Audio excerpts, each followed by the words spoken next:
kubaha ikaze muri studio za Na Media nk'uko bisanzwe mu kiganiro cy'insobanuro y'ibishwe, aho usangamo Bosco ndetse nanjye Sam. Ndatekereza ntabwo tukiri abashyitsi kuri ino televiziyo, ni twebwe turi abo mu rugo. Yes, turi abo mu rugo bamaze kutumenyera. Yes, tubana umunsi ku wundi. Yes, hari ibiganiro byinshi cyane tugenda tuganiraho, yaba ibyo mu buzima busanzwe twibaza ese ku bijyanye n'inzozi, ku bijyanye n'ibyo mu buzima busanzwe byacu duhoramo bwa buri munsi, ku bijyanye n'iyobokamana. Ibyo byose ni ibibazo tugenda dusanga muri kino kiganiro cy'insobanuro y'ibihishwe. Mbese mu magambo make ni ibiganiro cyangwa se topiki aba ari ibibazo by'amatsiko abantu bashobora kwibaza mu buzima busanzwe. Rero twongeye kubaha ikaze kuri Na Media, ndetse tunabasaba ngo mujye mukanda share, like, subscribe. Ibi byose birushaho gutuma twamamaza cyangwa se tugeza abantu ubutumwa bugiye butandukanye, yaba ubutumwa bwiza, yaba n'ubutumwa bujyanye n'ubuzima busanzwe, kuko abantu benshi cyane bibaza ibibazo bigiye bitandukanye mu gihe tukiri mu isi. Yes, twongeye kwakira Bosco tudatinze muri studio. Turakwakiriye. Yego. Amahoro. Ni amahoro. Ndatekereza famiye yari amahoro, no mu kazi byagendaga.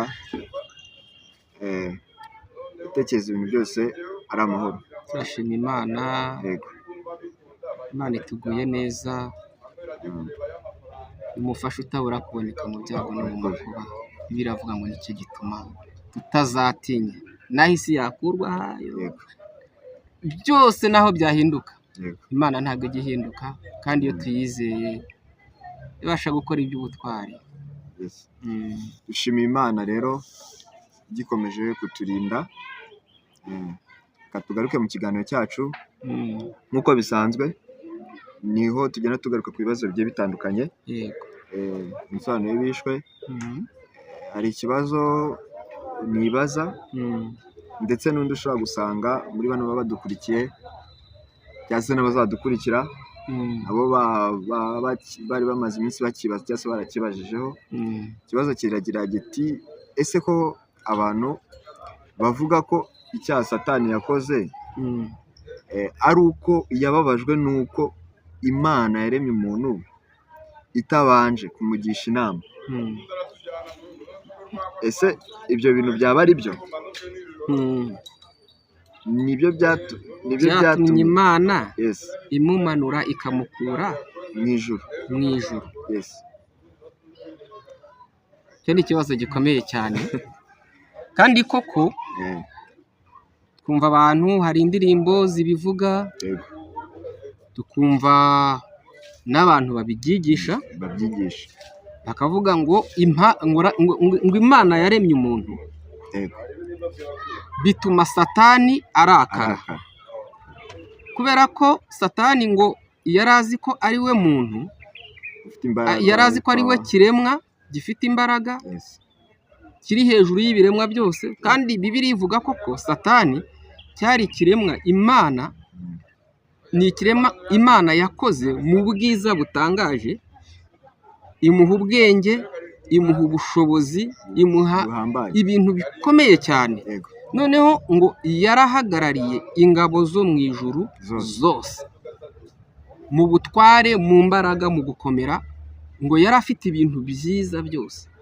Noneho ngo Imana iremye umuntu, ngo Satani ngo arababara, baravuga ngo ni gute Imana yarema undi muntu, ngo kandi yumvise ko Imana ifitiye uwo muntu imigambi myiza cyane, kuko na Bibiliya ivuga neza ko Imana yafashe umuntu imuha icyubahiro gisumba icy'abamarayika.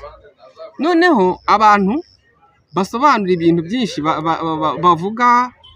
baravuga bati Imana kubera uwo mugambi wo kurema umuntu byateye Satani ikibazo, bituma Satani yivumbura ku Mana, habaho iriya ntambara Bibiliya ivuga.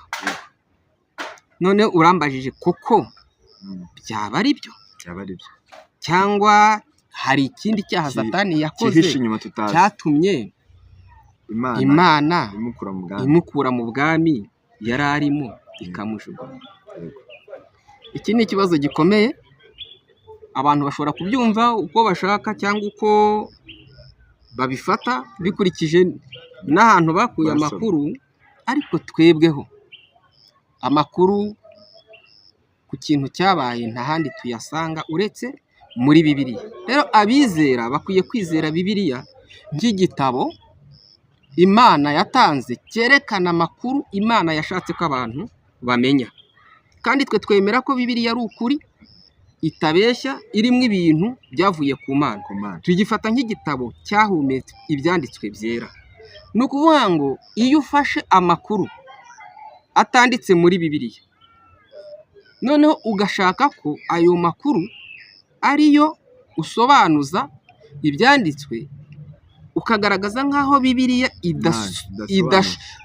idahagije kukubwira ukuri. Hari igihe ukuri kuba kuri muri Bibiliya abantu bakagusoma nabi, ariko noneho hari n'ukuri kutaba kuri muri Bibiliya umuntu akura ahandi. So rero twebwe ntabwo duha agaciro ibyo abantu bakura ahandi, ahubwo duha agaciro icyo Bibiliya yavuze. Hari icyo Bibiliya ivuga ku cyaha Satani yakoze.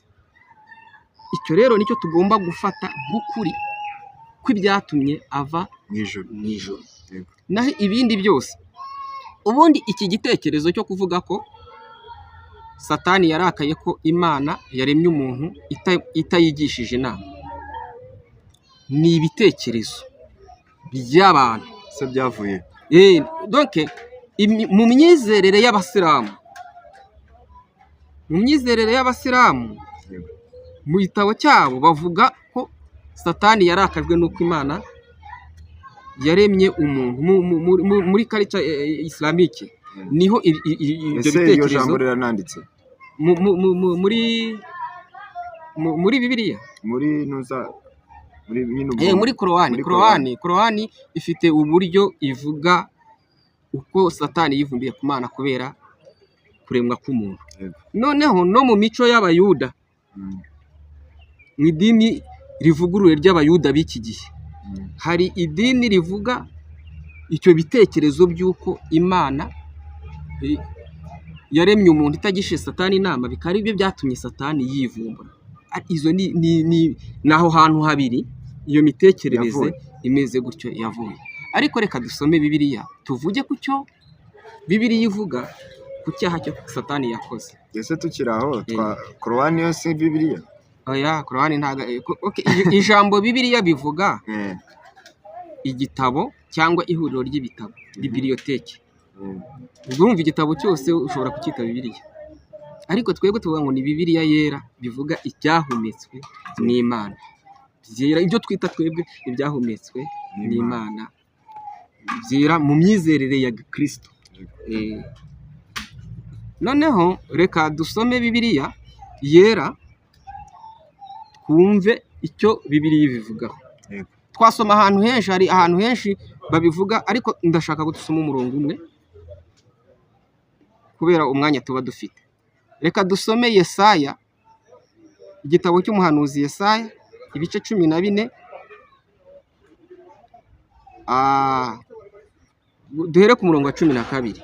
Bibiliya iravuga ngo, wa nyenyeri yo mu ruturuturu we, mwana w'umuseke, kuvuye mu ijuru ukagwa, uwaneshaga amahanga ko baguciye bakakugeza ku butaka, waribwiraga uti nzazamuka njye mu ijuru, mbuze intebe yanjye y'ubwami isumbe inyenyeri z'Imana, kandi uti nzicara ku musozi w'iteraniro mu ruhande rw'impera y'ikasikazi, nzazamuka ngende aho ibicu bigarukira, nzaba nk'isumba byose, ariko uzamanuka ikuzimu ugere ku ndiba y'urwobo.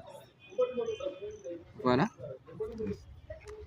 Iri jambo, iyi nyenyeri, Bibiliya ivuga ko Satani ariyo ya nyenyeri yo mu ruturuturu. umwana w'umuseke ko uvuye mu ijuru. Urumva ni umwana doke satani, ijambo satani ubundi ni ubundi satani ni ryaje ubundi ubu twita satani nyine bivuga ni se w'ibibi. Noneho ijambo satani izina yitwaga ari mu ijuru ni Lucifer. Iriya jambo tuvuga Lucifer bivuga ngo Lucifer bivuga ikintu cyaka, inyenyeri bivuga inyenyeri, ni light bear, ni ikintu ni isoko y'urumuri, ni ikintu gitanga urumuri. Nukuvuga ngo Imana yamuremye mu rumuri, yari ameze nk'inyenyeri y'umucyo yarakaga. Niyo mpamvu yitwaga Lucifer. Ni izina ryiza cyane, n'ubu ryabaye ribi nyine kubera ko nyiraryo yakoze ibintu bibi, ariko ni ibintu bifitanye isano n'urumuri, niko yitwaga. Noneho satani ni se w'ibibi. Noneho urumva iyi passage ivuga ngo satani yo ubwayo yaricaye muri yo, ngo iravuga ngo ngewe nzazamura intebe yanjye isumbe inyenyeri zose, ngende mfata umusozi w'Imana donke aba ari giye ufata wicareho, ngo noneho ngo nzafata hari ibintu donke bivuga kwizamura kwa satani. Noneho icyanyuma kiravuga ngo yaravuze ngo nzazamura intebe yanjye nyiringanize n'iyisumba byose. Ubwo urumva bivuze ngo icyatumye Imana igira nuko nundi already yishize hejuru. Ni ukuvuga ngo ikintu cyatumye satani Imana imumanura nuko muri we habonetse ibyo bita pride, ubwibone. Noneho buzamuka muri we, aratangira akurikije power, imbaraga Imana yari yamuhaye. Yatangira avuga ngo nzakora, nzazamuka, nzajya hejuru y'inyenyeri, nzategeka, noneho nanjye intebe yanjye ngewe. Urumva ntago ari Imana izayizamura, niwe ngewe nzazamura intebe yanjye, nindangiza nyiringanize n'intebe y'Imana. Ni ukuvuga ngo ngaragare nk'aho ngana n'Imana. Kandi bizwi neza ko Imana ariyo yaremye abamarayika, na satani Imana niyo yamuremye imugira uko yarari. Noneho imuha ubutware, ubutegetsi, ku buryo yiyumva nk'aho ameze nk'Imana. Aravuga ati noneho ko ibintu byose mbifite, wayi guki ngiye ntazamura intebe yanjye nkayiringaniza n'iy'Imana. Noneho itangira gukonvisinga abamarayika. Bibiliya avuga ngo 1/3 cy'abamarayika baba convinced ko satani nayo ishobora kuzamuka ikagira imbaraga, nayo igategeka, igahabwa icyubahiro nayo. Ni ukuvuga ngo satani yavuze ngo nanjye ngomba gufata intebe yanjye ngayishyira hejuru, ikintu bakorera Imana nanjye bakakinkorera. Ni ukuvuga ngo ntabwo yari akigi ku rwego ari mu butware bw'Imana, munsi y'ukuboko kw'Imana, ahubwo yashakaga kuzamuka aringanire n'Imana. Kandi ku Mana Bibiliya iravuga ngo icyubahiro cyanjye ntabwo nzagiha undi. Mu cyubahiro cyayo rero nicyo kintu Imana yavuze ko itazigera igiha undi, haba satani, haba umuntu, haba umumarayika, haba izindi mbaraga, ntibishoboka. Ubwo rero kubera ko icyubahiro cyayo idashobora kugiha undi, ntabwo byashoboka ko satani wamaze kugira ibyo bitekerezo yakomeza kubana nayo. Urumva rero aho hantu niho hatumye satani akurwa mu ijuru. Ikindi cya kabiri, kuba Imana yaremye umuntu satani atabizi, impamvu ntemera ku icyo gitekerezo. Undi koko ntabwo yari abizi. Erega kuko hari Imana erega none se satani ntago amenya byose. None se wenda kuko ni ikiremwa cyagize aho gitangirira, kiba gifite na limite aho kigomba kurangirira. Rero Imana ijya kuvuga ngo tureme umuntu, ntekereza ko ntabwo yabibwiraga abamarayika, yabibwiraga abandi. Imana yavuganaga na Yesu n'Umwuka Wera. Urumva? Iyo ntuza, iyo Trinity, ubwo butatu, ubwo bumana, ibyo bintu byavugiwe aho hantu, tureme umuntu ase natwe. Ni ukuvuga ngo Imana yaremye umuntu afite gutekereza kw'Imana, afite ibyiyumviro nk'iby'Imana, afite umwuka w'Imana, afite karagita nk'iy'Imana. Imana ntabwo yaremye abamarayika mu ishusho yayo, ariko umuntu yamuremye mu ishusho yayo. Urumva rero ntabwo yabibwiraga abamarayika, kuko umuntu ntaremwe mu ishusho y'amarayika, aremwe mu ishusho y'ubumana. Imana Data, Umwana n'Umwuka Wera. Ni muri ubwo butatu, muri iyo shusho niho umuntu yaje agendera, niho ubutware bw'umuntu buri. Abamarayika ntibari muri ubwo butware. Urumva rero Imana ivugira iryo jambo ntabwo yarivugaga abamarayika bahari, kuko umuntu ataremwe mu ishusho y'abamarayika, yabibwiraga ishusho y'ubumana. Rero uwo mugambi wayo ni umugambi w'ubumana, ntabwo Satani yarawuzi, nta nubwo abamarayika bari kuwumenya. Hari ukuntu abantu bafata Imana bakayumva ko ari ikintu cyoroshye ukuntu, ntabwo babasha kumva imbaraga z'Imana, ntabwo bumva ubutware bw'Imana aho butandukaniye n'ubutware bw'abamarayika. Abantu bavuga ngo Satani bazi ko ijuru Imana yicayemo ari ryo juru abamarayika bicayemo. Ni ahantu hatandukanye. Imana ituye mu bumana bwayo, n'abamarayika bari mu ijuru ry'abamarayika. Urumva nuko Imana ibonekera hose icyarimwe, ariko mu migambi y'Imana n'inama zayo, muri plani zayo. Bibiliya iravuga ngo ese hari umuntu nigeze ngisha inama?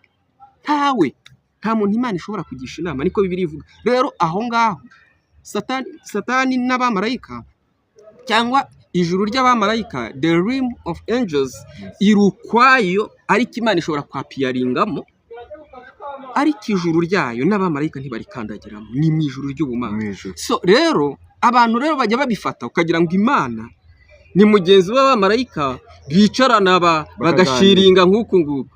Niyo mpamvu bavuga ngo Satani ngo yabyumvisha biyigwa mu matwi. No, it is not that. Kandi ikindi, umuntu yaremwe, Satani yaramaze kumanuka. Yes, umuntu yaremwe nyuma y'uko Satani amanuka. Rero ntabwo umugambi wo kurema umuntu wari guhura n'icyaha cyo kwa Satani, kuko ntabwo Satani yamanutse ngo asange Adamu na Eva muri Edeni. No, ahubwo Adamu yaremwe, Satani already yaramaze kumanuka. Bibiliya iri kiriya. Na Bibiliya bivuga ngo wasiwe umanikiwe ugushyishyana. Ubwo Satani yakumanukiye, yayimanukiye umwana w'umuntu atararema. Kuko isi yaremwe imyaka myinshi mbere y'uko umuntu ayituraho. Rero ni muri iyo periyode Satani yayimanukiye. Ntabwo yayimanukiye Adamu ariyo, ahubwo Adamu yaremwe, Satani already yarahageze mu isi. Ni nayo mpamvu Imana imushyira muri Edeni yamuhaye warning, nuko yari izi biri behind. Yari izi ibintu biri bishobora kubera aho ngaho. Yego, yari ibizi. Noneho urugamba rwo kuza kurwanya umuntu ni rwa rugamba rwo mu ijuru Satani yakomeje, no mu isi akomeza kurwanya Imana, wa mugambi wayo wo kwishyira hejuru y'ibyo Imana ikoze. Noneho Imana igakomeza ikora urugamba rwo kwereka Satani ko tujuru yagize gute, yatsinzwe. Imana ikavuga ati n'ubundi n'umuntu azakunesha, ikomeze imutsinde. That's all. Birumvikana. Yes, ndatekereza abantu basobanukiwe impamvu Satani yakuye mu ijuru. Arabifataga uko yuko yababajwe nuko Imana iremye umuntu. Bazagende basome neza Yesaya 14, bahere ku murongo wa 12, basome neza, bazabona ibintu Satani yajyaga ngo nzakora iki. Akaba ari cyo kintu cyatumye amanuka. Nubwo iriya passage ibi bivuga ku mwami w'i Babuloni, ariko byashakaga gushushanya umwuka w'ubwibone buriya bwami bwari bufite, noneho bikerekana ko ubwo bwibone ubwo bwami bwari bufite bwari bushorewe n'umwuka wo kwa Satani w'ubwibone nk'uwo yagaragaje icyo gihe. Bazasome neza bazabisobanukirwa. Ndumva abantu basobanukiwe, ndetse nanjye nsobanukiwe. Ikibazo nari maze iminsi nibaza, ndetse hamwe no gukomeza gusoma niko tuzagenda turushaho kugira ibyo twunguka ndetse n'ibyo tumenya. yego. Hari abantu bafata inyigisho bakagenda bazigoyeka mbese bagatanga ibintu uko bitagakwiye uko gutanga, bitameze. uko bitameze. Kandi abantu bakunda utuntu tw'uturingushyo kugira ngo abantu twa tundi abantu bongeramo turyoheye amatwi, ariko burya ibintu bishobora kuryohera amatwi ariko bitarimo ukuri. Ni nayo mpamvu imvugo umuntu ashobora kuza akakwemeza kubera ukuntu avuga, ugashobora kugira ngo ni ukuri, kandi kenshi haba harimo ibinyoma. Ntekereza ko ari nacyo kintu gituma abantu bamwe na bamwe, hari igihe umuntu agwa mu kintu kuko atamenye ukuri mbere, yego, we akakigwamo kikaba cyamugiraho ingaruka mbi azize kuko atamenye mbere. Yego. Rero biradusaba kugira ngo tujye dusoma cyane.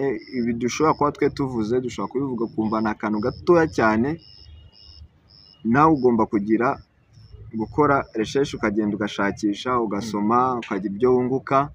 Biba byiza cyane kurushaho kugira ngo ugire ibyo ugenda wunguka by'ubuzima bw'umwuka. Murakoze cyane rero, n'ubundi turacyari kumwe kuri Yana Media nk'uko bisanzwe. Mu nsobanuro y'ibishwe turahari rwose. Ikibazo wagira twandikira muri comment, ushobora guca kuri inbox ukatwandikira, hariho nimero za WhatsApp.